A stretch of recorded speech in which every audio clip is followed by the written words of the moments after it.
How often do you think about whether what you are doing it's giving glory to God?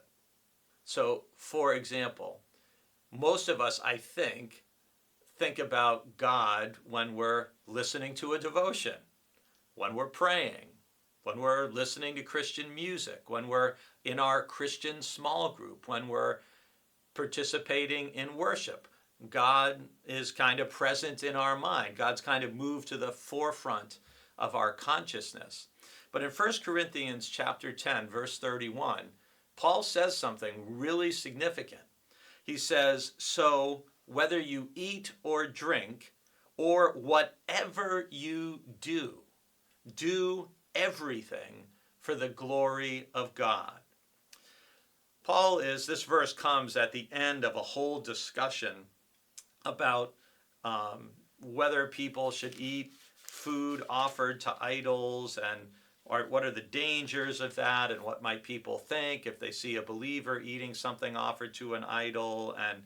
And there's kind of this whole thing of, hey, if I believe in God and I don't believe in idols anymore, well, why can't I just eat that food because I know it's nothing? But Paul's like, hey, but if someone sees you eating it, you might think that you're giving credence to the idols or whoever the food was sacrificed to.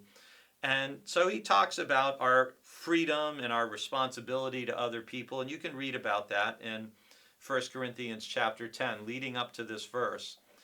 But the principle is, whatever you do everything for the glory of God. Whatever you do. So do the dishes to the glory of God. Mow your yard to the glory of God. Treat your neighbors when you see them. Anybody you encounter. Everything you do it to the glory of God.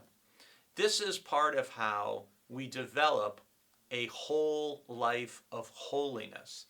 When we more and more make ourselves aware, every single thing I'm doing, every encounter I have with another person, my task is to do what I'm doing to the glory of God.